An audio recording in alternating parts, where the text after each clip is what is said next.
আসসালামু আলাইকুম। সবাইকে পবিত্র মাহে রমজানের শুভেচ্ছা জানাচ্ছি।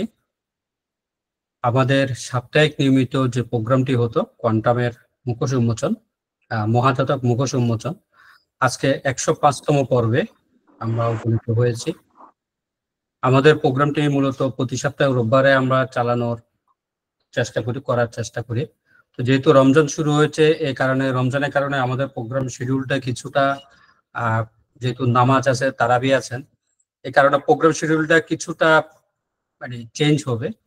তো আমরা চেষ্টা করব যে প্রতি সপ্তাহে রোববারে এটা আমরা কোনো একটা সময় প্রোগ্রামটি করে রোববার রাত ঠিক 9টায় আমরা প্রোগ্রামটা অন এয়ার করা, আমাদের এটা ইচ্ছা। এরপরে বাকিটুকু আল্লাহ যদি আমাদেরকে সহযোগিতা করেন, আমরা ইনশাল্লাহ এটা আগামী রোববার থেকে রাত 9টার সময় এই প্রোগ্রামটি অন এয়ার হবে। তবে এর আগে আমরা প্রোগ্রামটি মূলত রেকর্ড করে নিব, যেহেতু 9টার সময় ম্যাক্সিমাম আমরা তারাবিতে ব্যস্ত থাকি, কারণ 9টার সময় করা যাচ্ছে না। তো আজকে আমরা কোয়ান্টামের মূলত যেহেতু রোজার মাসে মহাজাতক কে রোজা রাখলো না রাখলো সেটার চাইতে তার কাছে বেশি গুরুত্বপূর্ণ হয়ে থাকে জাকাত সংগ্রহটা। তো সে সবসময় এই জাকাতের উপরে বিভিন্ন ভাবে টাকায় পাইলে টাকা, যেখানে টাকা আছে সেখানেই সে বিভিন্ন ভাবে আকারে ইঙ্গিতে সোয়াব বাড়িয়ে, সোয়াবের কয়েক গুণ, শত গুণ, হাজার গুণ, লক্ষ গুণ এরকম বাড়িয়ে সে এটাকে প্রচার করার চেষ্টা করে যে আপনি যদি রমজানের জাকাত দেন, রমজানের জাকাত দিলে যে কোনো রমজানের যে কোনো কাজের সব 70 গুণ বাড়িয়ে দেয়। আপনি যদি কোয়ান্টামের জাকাত দেন সেটা আল্লাহ আরো 70 গুণ বাড়িয়ে দেবে। আপনি যদি সংঘবদ্ধভাবে জাকাত দেন সেটা আরো 70 গুণ বাড়িয়ে দিবে। এরকম একটা করে একটা হাইপ তুলে সে সবার কাছ থেকে টাকা সংগ্রহের একটা সংগ্রহ না, আসলে মানুষের কাছ থেকে টাকা কেড়ে নেওয়া একটা চেষ্টা চালায়। তো আমরা আজকে মূলত কোয়ান্টামের যে জাকাত ফান্ড কালেকশন এটা নিয়ে কথা বলবো। আমাদের সাথে আছেন আমাদের প্রিয় আনোয়ার আল হক ভাই, আছেন আমাদের প্রিয় দুলু ভাই, সাইফুদ্দিন দুলু ভাই, আর আছেন আমাদের বগুড়া শাখার আর্ডেন্টিয়ার মাসুদ রানা ভাই। আমি শুরুতে আনোয়ার ভাই আপনার কাছে আসতেছি। আমি একটা শেয়ার দিচ্ছি কোয়ান্টামের এই মাসের বুলেটিন।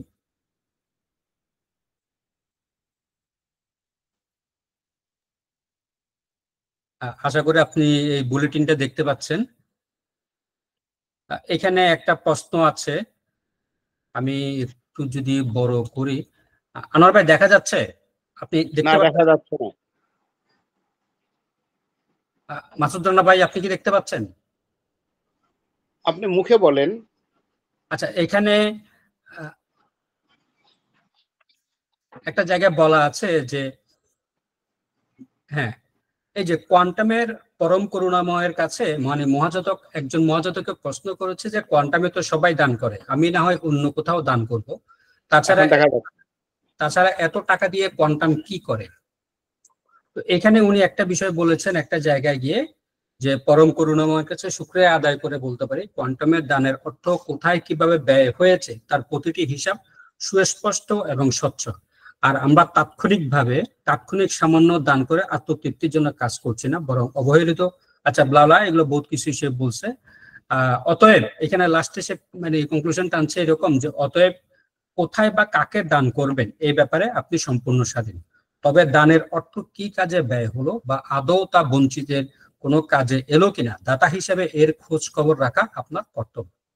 আপনার দান যদি সমাজে ভিক্ষাবৃত্তিকে জিইয়ে রাখতে কিংবা ভিক্ষুকরূপী মাদকাসক্তের নেশা মেটাতে ব্যয় হয়, তাহলে এর সমান দায়ভার আপনাকেও বহন করতে হবে। অর্থাৎ সে বুঝাতে যাচ্ছে কোয়ান্টাম ছাড়া অন্য কোথাও যাতে আপনি দান না করেন, কোয়ান্টামে দান করলে সেটা হিসাবে স্বচ্ছতা থাকবে। বাস্তব প্রেক্ষাপটটা আসলে কি আনোয়ার ভাই?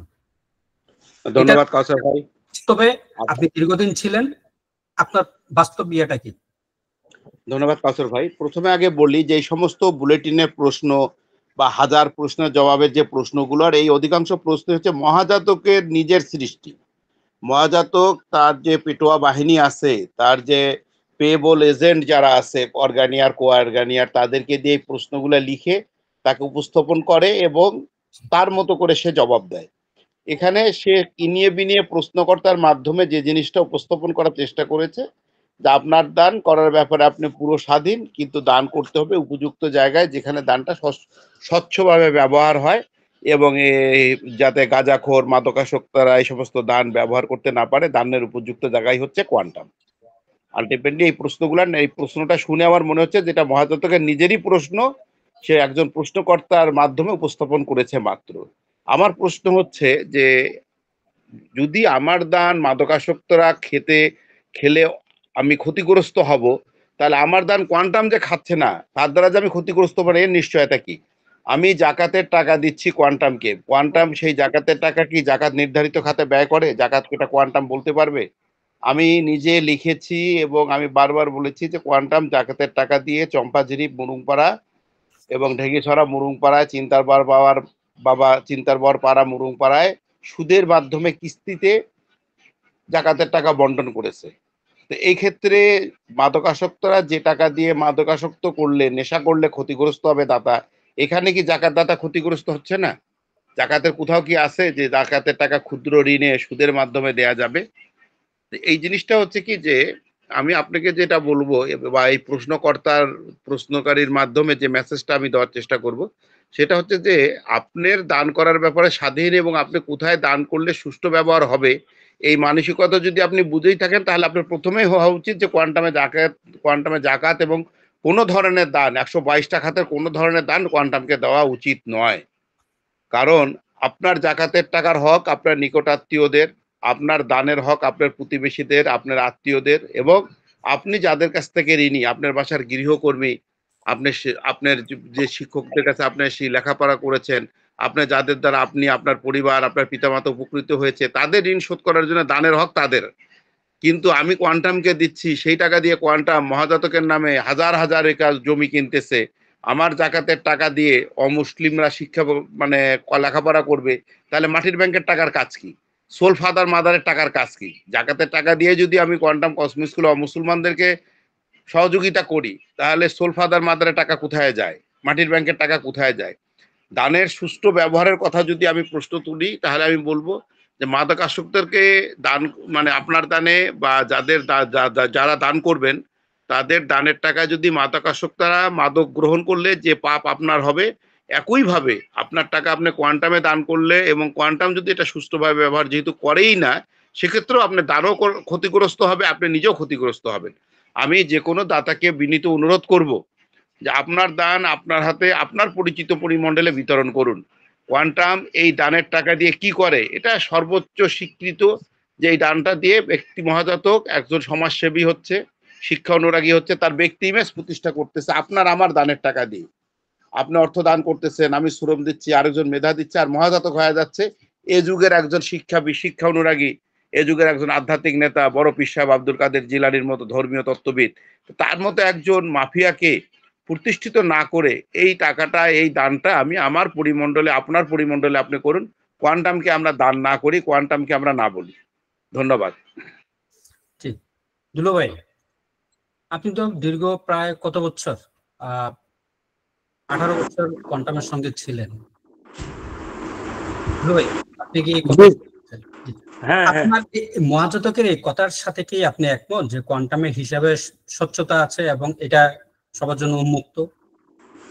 আসসালামু আলাইকুম। আপনারা যারা আমাদের এই অনুষ্ঠান দেখছেন এবং শুনছেন, সবাইকে শুভেচ্ছা জানিয়ে আমার রমজানুল মোবারকের আর্থিক উন্নয়নের পথে যারা ব্রতী আছেন সবাইকে শুভেচ্ছা জানিয়ে আমি আমার প্রশ্নের উত্তর দিচ্ছি। দুলো ভাই, আপনার ক্যামেরা মনে হয় কি ইয়ে হয়ে আছে, ক্যামেরা দেখা যাচ্ছে আপনি মানে ফ্রিজ হয়ে গেছেন, ছবি কথা শোনা যাচ্ছে, ক্যামেরার ইয়েতে আমরা দেখতে। আপনি কন্টিনিউ করেন। আচ্ছা, এখন দেখা যাচ্ছে? না, দেখা যাচ্ছে না। আমাকে দেখাই যাচ্ছে না? দেখা যাচ্ছে না, আপনার ছবি ফ্রিজ হয়ে আছে। আপনি ক্যামেরাটা অন করেন, ক্যামেরাটা বন্ধ আছে, আপনার ছবি স্টিল দেখা যাচ্ছে, আপনাকে ভিডিওতে দেখা যাচ্ছে না। আমি তো অন করলাম ভিডিও। আচ্ছা, আমি আবার ঢুকবো? আপনি ঢুকতে পারেন। আবার ঢুকি, আবার। ঠিক আছে জি,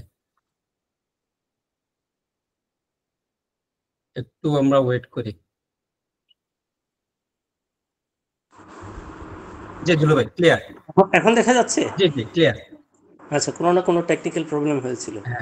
তা আমি আমি আনোয়ার ভাইয়ের সাথে একমত এবং সম্পূর্ণ একমত। আনোয়ার ভাই যে কথাগুলো বললেন, সর্বপ্রথম কথা হচ্ছে কোয়ান্টাম হচ্ছে একটা ফ্রড বাজ, একটা ফ্রড প্রতিষ্ঠান। বিশেষ করে তার যিনি লিডার আছেন, লিডার হচ্ছে আর এক মহাপাতক, সেই সাথে হচ্ছে জোচ্ছর, সেই সাথে হচ্ছে বাটপার, মিথ্যুক, মিথ্যাবাদী এবং সর্বজনস্বীকৃত একজন বদমাশ চোর। কারণটা কেন বলছি, আপনি একটা জিনিস খেয়াল করেন, আপনারা সবাই খেয়াল করে দেখেন, দান এবং জাকাত। আমি বলছি আপনারা সবাই একটু মন দিয়ে এগুলো ডিফাইন করার চেষ্টা করবেন। দান এবং জাকাত দুটো সম্পূর্ণ ভিন্ন জিনিস। আমাদের ইসলামে অনুমোদন দেয় জাকাতের টাকা, জাকাতের কিছু খাত আছে, সেই খাতেই আপনি ব্যয় করতে পারেন। দানের টাকা আপনি যে কোনো মহান মানবিকতার কাজে আপনি ব্যয় করতে পারেন। দানের টাকা, কারো দানের টাকা আপনি যে কোনো আপনার কর্মযোগ্য হচ্ছে যেখানে চলবে, যেখানে মানবিকতার কাজে লাগবে, সামাজিক কাজে লাগবে, এখানে আপনি দানটা ব্যয় করতে পারেন। কিন্তু জাকাতের টাকার খাতটা ইসলাম সুনির্দিষ্টভাবে আমাদেরকে স্পষ্ট করে দিয়েছে কোন খাতে খরচ হবে। এখন আসুন মহাজাতকের মাল্টিমিলিয়নিয়ার হওয়ার পিছনের কাহিনী। সেটা হচ্ছে আমরা সবাই জানি মহাজাতক সে একজন উলিল আমর, সে একজন সমাজ সংস্কারক, তিনি একজন ধর্মীয় আধ্যাত্মিকতার একজন বরপুত্র। এগুলো কিসের মাধ্যমে হয়েছে? হয়েছে আপনার আমার 121টি খাতে দেয়া টাকার বিনিময়। সে নিজেই বড়লোক হচ্ছে, সে নিজেই স্টান্টবাজি করতেছে, সে নিজেই স্টান্ট হয়ে যাচ্ছে, সে নিজেই জনপ্রতিনিধি হয়ে যাচ্ছে। সব কিছু হচ্ছে আমার আপনার দানের টাকা দিয়ে। এখন ওর একটা সিজন আছে, সিজনাল ওয়াইজ 24 বছরের 12 মাসেই চলে একটা, সেটা হচ্ছে দান। আপনার 121টার খাতের মধ্যে একটা খাত হচ্ছে জাকাত, যেটার জন্য সে এই রমজানে কোমর বেঁধে কোমরে রশি বেঁধে সবাইকে লেলিয়ে দেয় যে জাকাতের টাকা কালেকশন করে আনো।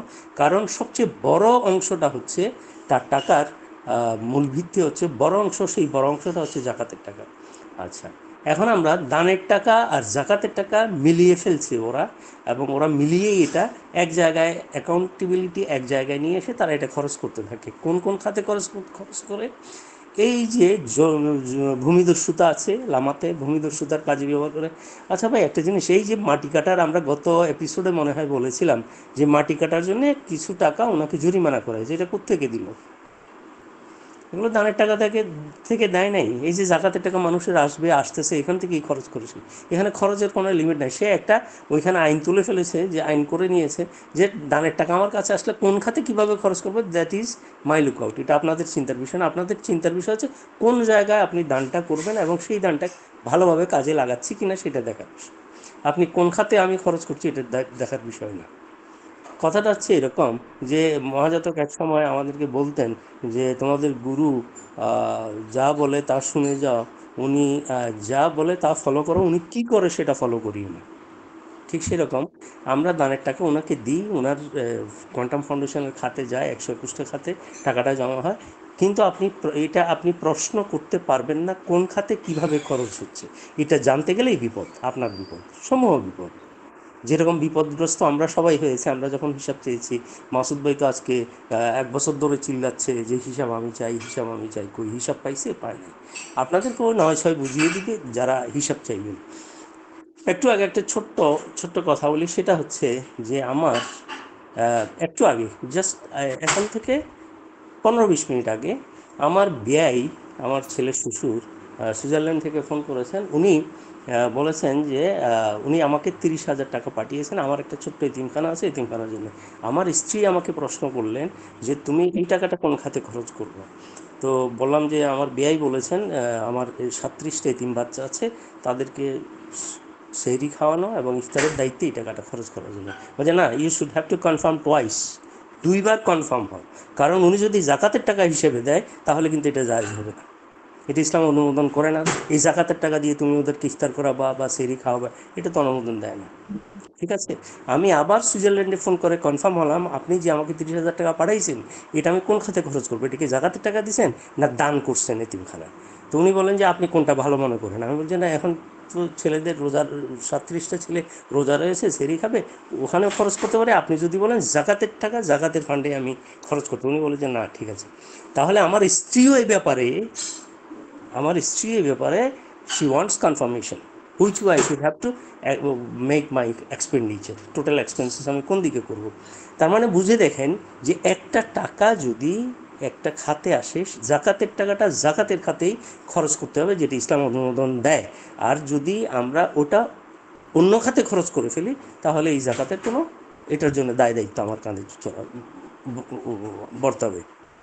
আমি জিনিসটা বুঝাতে পেরেছি, আশা করছি আপনারা সবাই বুঝতে পেরেছেন। দানের টাকা এবং জাকাতের টাকা এটা সম্পূর্ণ আলাদা। আর জাকাত আসলে জাকাতের সিজনটা হচ্ছে কখন, এটা হচ্ছে মৌসুমি, যখন রোজা ঢুকবে, রমজান ঢুকবে, রমজানে যখন আমরা প্রবেশ করব, ঈদ পর্যন্ত এই জাকাত কালেকশনের একটা হিরিক পড়ে যায়। মেলা মেলা জাকাতে, এই যে আমরা ইনকাম ট্যাক্স মেলা বলি, আমরা এই কি বলে শিল্প মেলা বলি, এরকম একটা মেলা চলে। কোয়ান্টাম ফাউন্ডেশন একটা মেলা চলে, জাকাতের টাকা কালেকশন, জাকাতের টাকা কালেকশন। আপনি জিজ্ঞেস করতে যান, আমি শিওর 110% শিওর আপনি জাকাতের টাকা এই বছর কত কালেকশন হয়েছে, কোন জায়গায় খরচ হয়েছে জাকাতের টাকাটা দিতে পারবেন না। এখানে আমাদের প্রশ্ন। আর যেটা আপনি কাউসার ভাই আমাদেরকে যেটা দেখালেন একটা বুলেটিন, এগুলো তো হচ্ছে মহাজাতকের নিজস্ব বানানো প্রশ্ন, নিজস্ব বানানো উত্তর। এই বেটাকে কখনো প্রশ্ন করে কেউ সদুত্তর কখনো পায়নি। এটা আমরা আজকে 20 বছর আমরা যখন ছিলাম, 20 বছর জড়িত ছিলাম, আমরা দেখে আসছি সে নিজের পছন্দনীয় প্রশ্ন যেগুলো উত্তর দিতে পারবে সে একমাত্র হাতের কাছে রাখে ওগুলো, আরগুলো সব ফেলে দেয় ডাস্টবিনে। ঠিক সেরকম এখন যেটা বুলেটিন বানিয়েছে এটা হচ্ছে প্রচার সর্বস্ব, জাস্ট প্রচার সর্বস্ব। প্রচার করার জন্যে এই জাকাতের টাকার ব্যাপারে প্রচার করার জন্য এগুলো ছাপিয়েছে এবং এরকম ছাপায় তারা বুলেটিনগুলো। এগুলো আপনি যদি তথ্য নিতে যান, এগুলো কে দিয়েছে, কে প্রশ্ন করেছে, কোন জায়গা থেকে প্রশ্ন করেছে, কিছুই পাবেন না, একটা অশ্বডিম্ব ছাড়া কিছুই পাবেন না। তো কথা হচ্ছে, আসল কথা হচ্ছে ভাই, বাটপারের অনেক অনেক চ্যানেল থাকে, অনেক অনেক পথ থাকে, যত মত তত পথ হচ্ছে বাটপারের জন্য। ধন্যবাদ সবাইকে।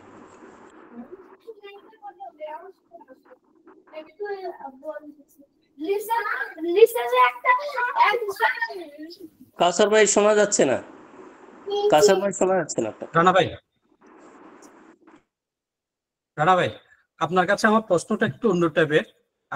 মানে আমি জানতে চাচ্ছি আপনার কাছে, আপনি তো কোয়ান্টামের অনেকগুলো প্রোগ্রাম করেছেন, মহাজাত কোনো সময় আমরা অনেক জায়গায় দেখছি এই ধরনের প্রোগ্রাম, সভা, সেমিনার, সিম্পোজিয়াম যেগুলো হয় সেগুলোতে লাইভ প্রশ্ন করার একটা অপশন থাকে। আপনি প্রোগ্রাম করলেন যেগুলো লাইভ প্রশ্ন করতে পারেন। মহাজাতকের প্রোগ্রামে কেন লাইভ প্রশ্ন করার কোনো অপশন নাই? কেন তাকে চিঠি দিয়ে বা একটা কাগজে লিখে দিতে হয়? আমি তাকে ইনস্ট্যান্ট কোনো প্রশ্ন কেন করতে পারবো না? এটা কি এরকম না যে মনে করেন কোনো প্রশ্নটা তার পছন্দ হলো না, সে উত্তর দিবে না?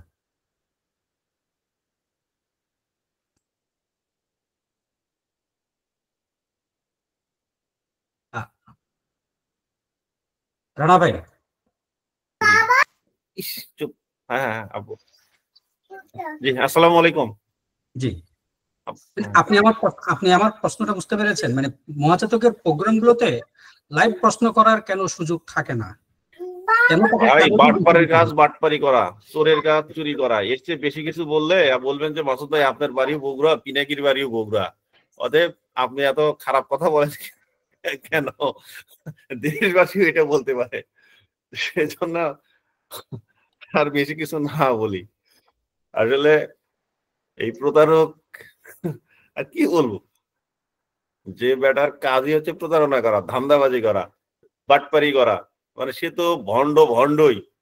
সে আমাদের মতো শিক্ষিত লোকদেরকে মাঠে নামাচ্ছে এবং আমাদেরকে এত বোকা বানালো যা চিন্তা না। আর লাইভ কেন প্রোগ্রাম করবেন আপনি, লাইভ কেন প্রশ্ন করবেন আপনি? আমি তো তোকে এই জানোয়ারকে তো আমি লিখিত প্রশ্ন করেছি,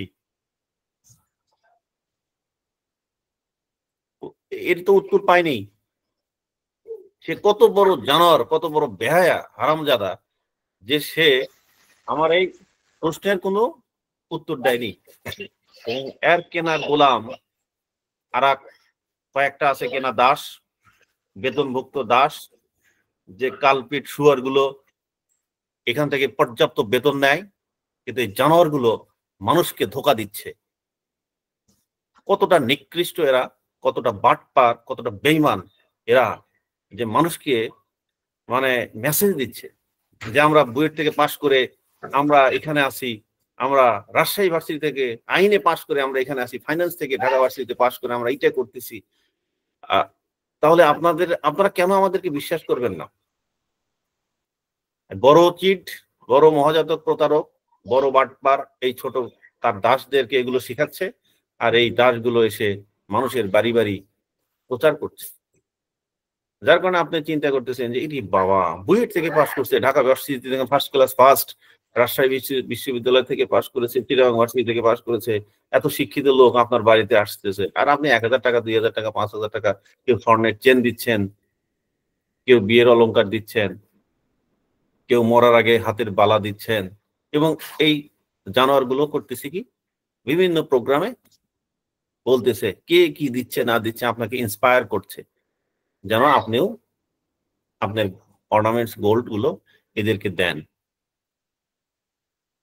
ওই আজ তো 1 বছর প্লাস হয়ে গেল, আমি তো তাদেরকে লিখিত কয়েকটা প্রশ্ন করেছি, এবং অ্যাডভোকেট কায়সার পারভেজ মেহেদী, যিনি ঘটক মেহেদী, পরকীয়া ঘটক মেহেদী নামে পরিচিত, ইনি তো আমার সাথে পুরোপুরি চিটারি করলো, বদমাইশি করলো, মিথ্যা প্রতারণা করেছে। কোনো উত্তর পেয়েছেন? আপনাকে কেন বুলেটিন এই প্রশ্ন, সাজানো প্রশ্নগুলো করা হয়? এটা কতিপয় কিছু পাগল ছাগল আছে যারা কিছুই বোঝে না, গুরুর অতি ভক্তি, তারা এই প্রশ্নগুলো করে।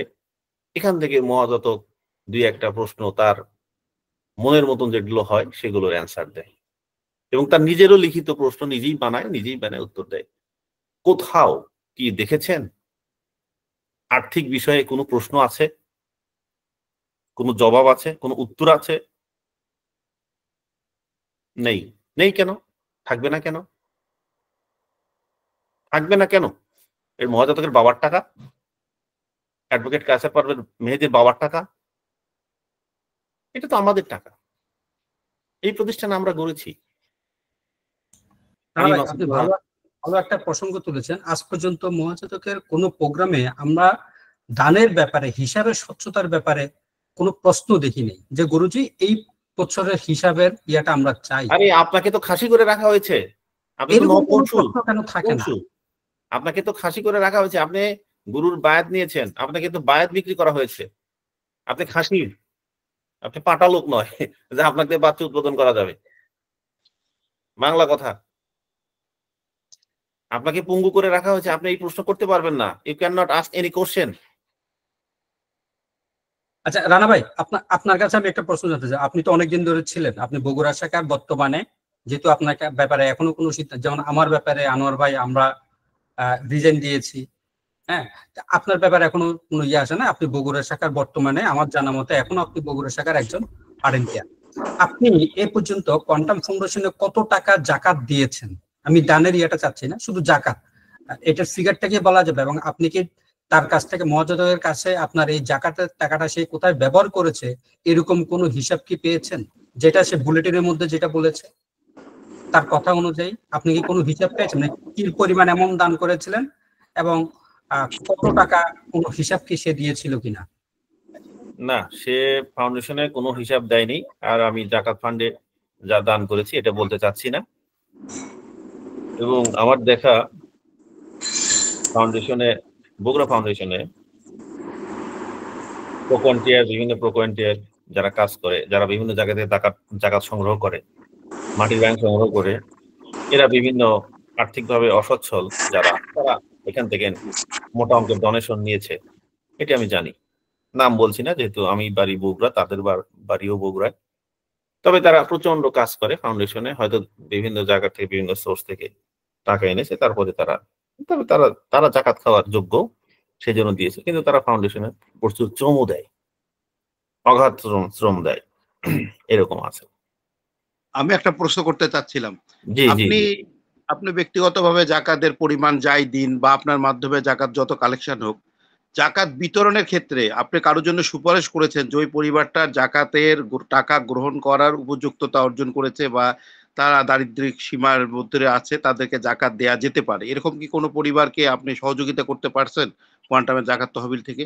খুবই গঠনমূলক প্রশ্ন। আমি জাকাত ফান্ডে কোনো টাকা কাউকে দেওয়ার জন্য এ পর্যন্ত আমি কাউকে সিলেকশন করিনি।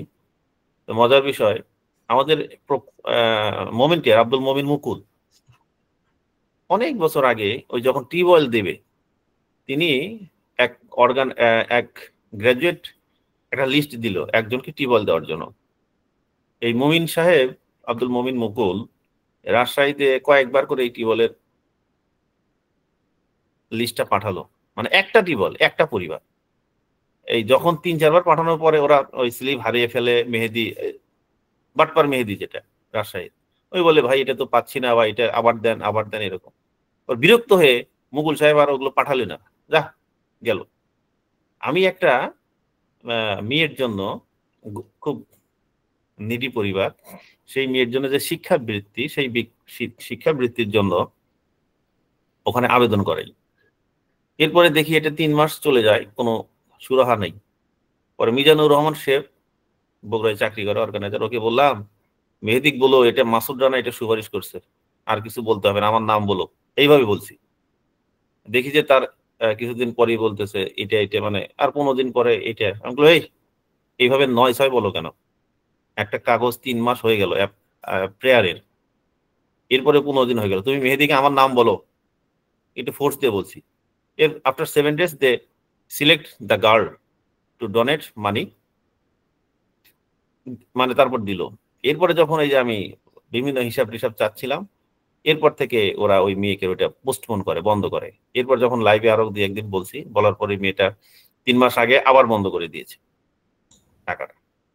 এখন বিষয়টা হচ্ছে কি, এরা টাকাটা দেয় 10 টাকা, কিন্তু প্রচার করে কোটি টাকার। এদের প্রচার সর্বস্ব একটা প্রতিষ্ঠান। এখানে দেখেন আপনি যেদিন থেকে আমি এদেরকে ধরছি, বা আমি আপনাদের লাইভে আসারও 3 বছর আগে থেকে মনে মনে বিভিন্ন সিদ্ধান্ত নিচ্ছি, বিভিন্ন বিষয়ে চিন্তা করছি, প্রশ্ন করছি, কোনো উত্তর তো পাচ্ছি না। তারপরে আপনাদের এখানে জয়েন করলাম যে মানুষকে সচেতন করতে হবে, কারণ গত 17 বছর 16 বছর তো পাপ করেছি। যেহেতু পাপ করছি, প্রায়শ্চিত্ত করতে হবে। এখানে জয়েন করার পর আমার পরিবার থেকে প্রচন্ড চাপ, তারা বিভিন্নভাবে ভয় দেখাইছে, আমার বন্ধু বান্ধবকে ভয় দেখাইছে। তারা আমার বন্ধু বান্ধবরা বলছে, আমি বললাম যে মহাজাতকে বলিস, পারলে আর ক্ষমতা থাকলে আমার ক্ষতি করতে, ওর চেয়ে কেরামতি আমি বেশি জানি, কারণ আমার সৎ সাহস আছে। একটাই কাজ করতে পারে, যে কিল মি, আর এটাকে আমি ভয় পাই না, মরতে তো হবেই, এছাড়া আর কোনো ক্ষতি হতে হবে।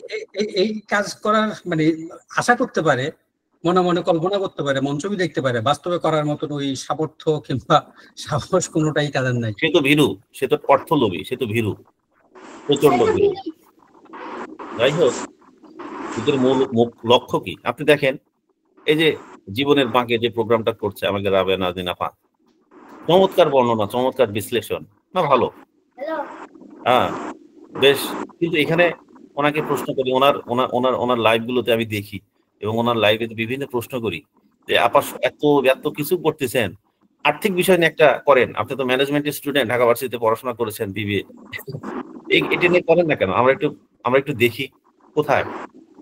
আজ এত প্রশ্ন করি, মহাজাতকের এগুলো কানে যায় না? কানে যায়, কিন্তু এই চোর বাটপার বদমাস লুচ্চা, এই বাটপারের কিন্তু এগুলো করবে না, আপনাকে দেখাবে না। 24,000 বিঘা জমি আজকালকার কথা, হাউ ইজ ইট পসিবল? এটা কি না? হ্যাঁ, যার কারণে মনে করেন যে মানুষকে নিঃস্ব করছে, মানুষকে প্রতারণা করছে, যার কারণে তার ফল পাচ্ছে না। কোয়ান্টাম কোর্সে লোক নাই, কোয়ান্টামের সেই মঙ্গলবারের প্রোগ্রামের লোক নেই, সাদা কানের লোক নেই। এই যে ফেব্রুয়ারি মাসে বগুড়াতে হলো স্টল, বই বিক্রি স্টল, কোয়ান্টামের স্টল, এখানে তো লোকই নেই, সারাদিনে লোক যায় না, বই বিক্রি হয় না। 2-1 গ্রামে মাঝে মাঝে ওই বই টই দেখতে যাই বিভিন্ন স্টলে বিকেলের দিকে, দেখি ওখানে লোকই নাই, লোকজনই নাই, ফিরিয়ে নিয়েছে। আমার একটা অনুভব আছে এই ব্যাপারে। অনুভবটা হচ্ছে মাসুদ ভাই, আমি জানি না আপনাকে ডিস্টার্ব করতেছি কিনা। অনুভবটা হচ্ছে আমরা যে বাঙালি চরিত্রের একটা দিক হচ্ছে আমরা তো বলতে গেলে খারাপই, তার মধ্যে একটা সবচেয়ে মজার দিক হচ্ছে আমরা এই স্বভাবেরই লোক যারা হচ্ছি দেখি না বেটায় করে কি।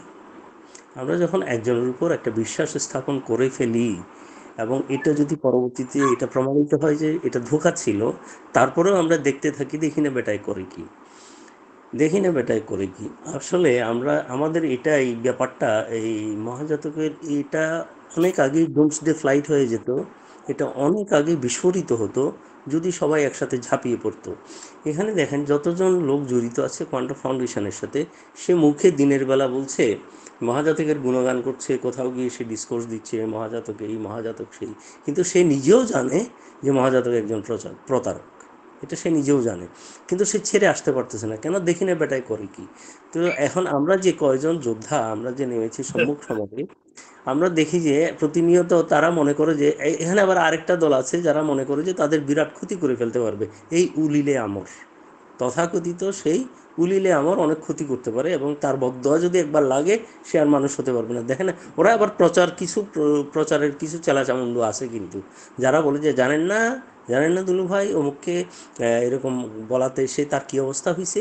তো এখন সবাই ভয় পেয়ে যায়, আসলে তো কিছু করে হয়তো, হয়তো করতে পারে। আমরা যেমন বলি না যে আপনি একজন প্রতারককে যখন রাস্তায় দাড়িওয়ালা বা একেবারে চুলে জট পড়া একটা লোককে যখন আপনি প্রতারণার শিকার করলেন এবং তাকে ধরলেন, তখন তিনজন লোক এসে যাবে আপনাকে বলে যে ভাই কার ভিতরে কি আছে আল্লাহ জানে, ভাই করিয়েন না, মারিয়েন না ওকে, বা ওকে ধমক দিয়েন না, ওকে এইভাবে কথা বলিয়েন না, আপনি তো জানেন না কার ভিতরে কি আছে। এই ঠিক এই কথাটাই মানুষের এই আমাদের বাঙালি চরিত্রের সাথে ওতপ্রোতভাবে মিশে আছে এবং ম্যাক্সিমাম মানুষ মনে করে যে যে কার ভিতরে কি আছে আল্লাহ জানে, আছে খাইতেছে খাক না কি আর করা, আর দেখি না বেটা কি করে, দেখি না কি হয়। আর যখন দেখবেন যে আসলেই পতন হয়ে গেছে তখন দেখবেন যে কোত্থেকে যে এগুলো তো সমসাময়িক কতগুলো ব্যাপার আছে রে ভাই, কতগুলো সমসাময়িক ব্যাপার দেখতেছেন না।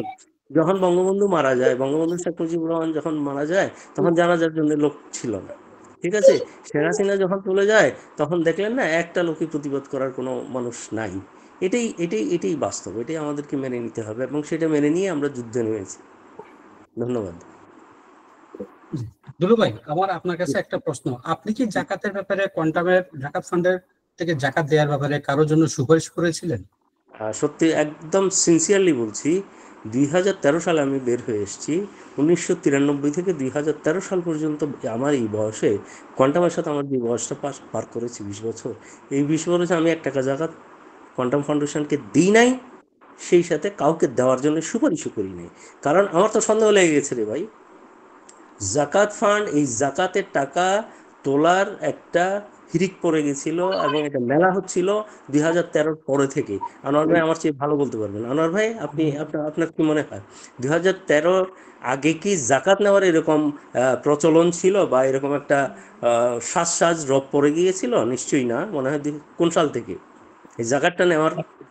জাকাত অনেক আগে থেকে সংগ্রহ করতো, কিন্তু যেহেতু ওই মানে 8-9 সালের পর থেকে তো প্রায় 800, 900, 1000, 1200 লোক কোর্স করা শুরু হলো, তখন হ্যাঁ, ডোনেশনের একটা প্লাবন শুরু হলো, জাকাতের সব বিষয়ে হ্যাঁ, মানে অর্থ কালেকশনের মানে শুরুটাই শুরু হয় 2010-এর পর থেকে বলা যায় আর কি। কোয়ান্টামের রমরমা মৌসুমি গেছে 2008 থেকে 2015-এর মধ্যে। বলুন। ধন্যবাদ। আমি 2013-তে চলে এসেছি, তখন কিন্তু এরকম রমরমা আমি দেখিনি, চিটং অন্তত দেখিনি। তারপরেও যা ছিল, যারা দিত দেওয়ার জন্যে, তারা যারা মনস্থ করতো বা যারা দিত, আমি তাদেরকে কখনোই নিরুৎসাহিত করিনি এবং আমি নিজেও কাউকে বলিনি যে জাকাত দেন। আমি নিজে 1 টাকা দিই নেই, কারণ আমার কেন জানি মনে হয়েছে যে আমার আশেপাশে যারা রয়েছে তাদের হক আমার উপর বেশি, কোয়ান্টামের হক, কোয়ান্টামের কোনো হক নেই আমার জাকাতের টাকার উপর।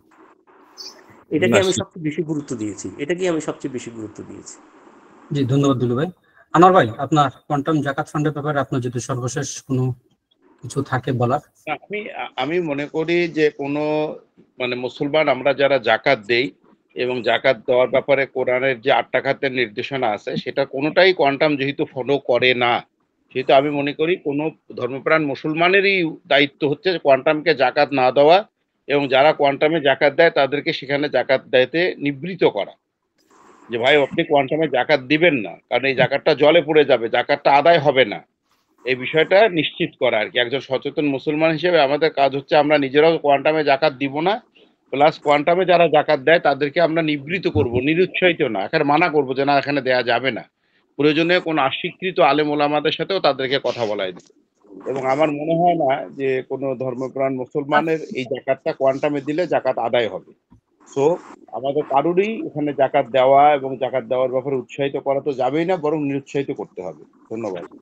জি, ধন্যবাদ রানা ভাই। আমরা প্রোগ্রাম শেষ করব। তো আমরা আগামী সপ্তাহেও মোটামুটি জাকাত নিয়ে কিছু কথাবার্তা বলবো এবং কিছু প্রামাণ্য দলিল আমরা হাজির করার চেষ্টা করব। তো এতক্ষণ আপনারা যারা আমাদের প্রোগ্রামটুকু দেখলেন, বিচার বিবেচনা আপনাদের হাতে যে কোয়ান্টামের জাকাত ফান্ডে আপনারা জাকাত দিবেন কিনা। জাকাত এবং দান দুটো হচ্ছে সম্পূর্ণ আলাদা বিষয়। সবচেয়ে বড় বিষয় যেটা হচ্ছে মহাজাতক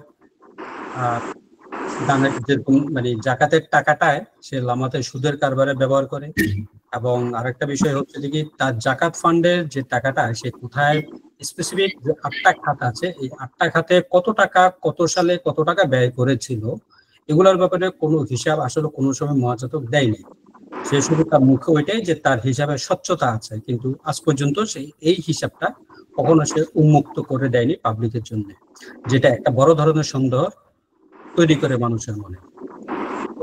আপনাদের কাছে আমাদের একটাই আশা থাকবে, আপনারা কোয়ান্টামে যদি জাকাত ফান্ডে টাকা দিতে চান আমাদের কোনো আপত্তি নেই, কিন্তু দেওয়ার আগে আপনারা মহাজাতককে এই প্রশ্নটুকু করেন যে বিগত 10 বছরের কোয়ান্টাম জাকাত ফান্ডে কত টাকা আসছে এবং এই জাকাতের টাকাটা কোন কোন খাতে কোথায় ব্যয় হয়েছে সেই ডেটাটা আমাদেরকে দেন। আপনারা সেই ডেটা অনুযায়ী যাদেরকে জাকাত দেওয়া হয়েছিল তাদের ব্যাপারে খোঁজ খবর নেন, নিয়ে যদি আপনারা সত্যায়িত পান তাহলে আপনারা জাকাত দেন। তো সবাইকে আগামী রোববারের প্রোগ্রাম দেখার আমন্ত্রণ জানিয়ে আমরা এখানে শেষ করছি। কাউসার ভাই আমি একটা কথা বলি। জি, এটা হচ্ছে কি, এই যে আমরা যে বলি জাকাতের 8টা খাত, এখন কোয়ান্টামে গিয়ে যদি কোনো গ্রাজুয়েট জিজ্ঞেস করে, এরা তো বলে যে আমরা ইসলাম সম্পর্কে সচেতন, আমাদের কি ইসলামের শরিয়া বোর্ড আছে, আমরা সেই অনুযায়ী জাকাত ফান্ডের অর্থ ব্যয় করি। এদের প্রশ্ন কিন্তু উত্তরগুলো খুব সুন্দর, এত মধুময় উত্তর দেবে যে একটা মানুষ সহজেই যেন প্রতারিত হতে পারে। অর্থাৎ ওখানে যাওয়াটাই প্রতারণার শিকার। এখন যে যাক, আপনি যতই ভয় দেখান যে 8টা খাত আছে, এই আছে সেই আছে, ওরা তো বলবে হ্যাঁ আমরা 8টা খাত মেনে চলি, ওরা তো এগুলোই বলে। ভাই উনি 8টা খাতের হিসাব, যেমন এখানে এই যে তারা জাকাতের, যেমন এটা দেখেন আমি একটা তাই না, আপনি দেখেন, আপনি যখন বায়াত নিতে যাবেন তার কাছে, আপনি উনি কোন মাযহাব এটা কিন্তু বলে না।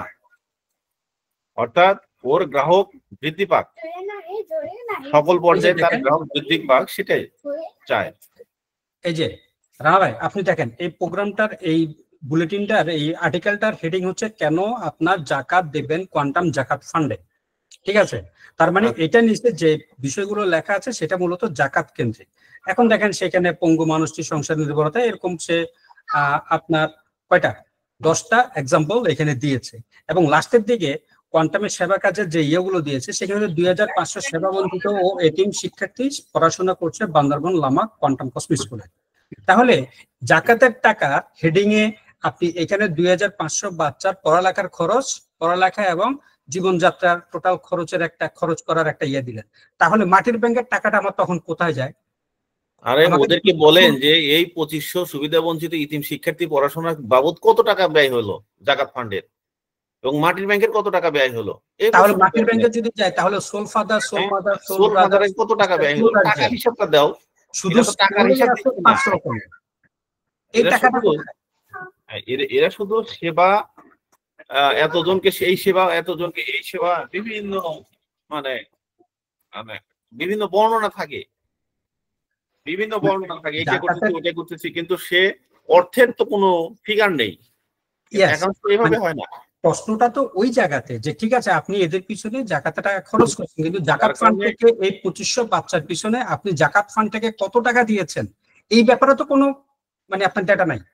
আপনি ডাটা থাকবে কিভাবে? আপনি 100 কোটি টাকা উঠালেন মসজিদ নির্মাণের জন্য, সেখানে 10 লাখ টাকাতে আপনি টিনের একটা মসজিদ ছাপড়া তৈরি করলেন, আর বাদ বাকি টাকা কোথায় গেল? সেই টাকা আজ 15 বছর 10-15 বছরের সুদে আসলে সেটা তো 200-250 কোটি টাকা হয়ে গেল। সেই টাকার হিসাব কি সে দিয়েছে? সে তো ধ্যানঘর, সুন্দর ধ্যানঘর বানালো অল্প দিনের মধ্যে, সেটার জন্য আবার টাকা উঠালো। আপনি চিন্তা করেন না কেন ধ্যানঘরে কত টাকা ব্যয় হলো, সেটা কখনো হিসাব দিয়েছে? দেয়নি। রানা ভাই, আমরা এই ইয়াটা আগামী এই প্রত্যেকটা কাজই তার হচ্ছে প্রতারণা, একদম মানে খাঁটি বাংলা কথা, এটা হচ্ছে একজন বড় মাপের একজন প্রতারক। ডেস্টিনি, আপনি চিন্তা করেন যে ডেস্টিনির কথা চিন্তা করেন, ডেস্টিনি, আবার যে হলমার্ক, আবার হচ্ছে কি এই অনেক কিছু ছিল না, আরে যুবক, আরে যুবকের পৃষ্ঠপোষক তো এই মহাজাতক নিজে, যুবকের অনেক 400-500 লোককে একসাথে গ্রাজুয়েশন কোর্স করালেন মহাজাতক, মনে নেই? জি। তাহলে এইগুলো কি? যুবক যখন দেখলে যে না এইটা যুবক মানুষ করে, এরা কোয়ান্টাম গ্রাজুয়েট, তখন মহাজাতক দেখলে যে আমার তো বদনাম হচ্ছে, আমি ওদের গুরু, তাহলে আমি ওদের কাছ থেকে সরে আসি। আনোয়ার ভাই, কি কথা ঠিক কিনা বলেন? আরেকদিন আলোচনা করা যাবে, এগুলা বিরাট বিষয়, অনেক বিষয়। সবকিছু সে হাতিয়ে নেওয়ার পরে, অর্থাৎ সে একটা আপেল খাওয়ার পরে ওই বিচি গুলো ফেলে দিচ্ছে, বিষয়টা এরকম। আজ বা কোয়ান্টাম ফাউন্ডেশনের যত অফিস আছে, যত তার বেতনভুক্ত দাস আছে, এদের বেতন কোথা থেকে আসে, ভাড়া কোথা থেকে আসে? এই মাটির ব্যাংক থেকে আসে, এই জায়গা থেকে আসে। আর এই যত কোর্স করালো, সে এখন বলতেছে কোর্সের টাকা আমার। আরে কোর্সের টাকা তোর বেটা, তোর যদি কোর্সের টাকা হয় এই অফিস ভাড়া দিল কোথা থেকে আসলো? এগুলো হিসাব আছে? আপনি জাকাত নিয়ে পড়ে আছেন, এটা তার একটা মোহ, মানুষকে ধোকা দেওয়ার একটা মোহ, মানুষকে কত ভাবে ধোকা দেওয়া যায় সেটা চিন্তা করতেছে। জাস্ট ধোকা, মানুষের সাথে ধোকা, প্রতারণা করা, এটা তো আমরা দেখে আসলাম, এই 16 বছরে দেখে আসলাম। যখনই প্রশ্ন করলাম তখনই সে বলে বিয়ে নৌকা, বড় ভাই বা ছোট ভাই নৌকা থেকে নামো, এরকম একটা প্রশ্ন ভয় আছে না? আপনি নৌকা থেকে নামেন, প্রশ্ন করা যাবে না, এই তো অবস্থা, এছাড়া কিছুই না। আচ্ছা, ধন্যবাদ। প্রোগ্রাম শেষ করব। জি, শেষ করে সবাইকে আগামী রোববারের আমাদের প্রোগ্রাম দেখার আমন্ত্রণ জানিয়ে আমরা এখানে শেষ করছি। সবাই ভালো থাকবেন, সুস্থ থাকবেন। আল্লাহ হাফেজ। আল্লাহ হাফেজ। আসসালামু আলাইকুম। ওয়ালাইকুম আসসালাম।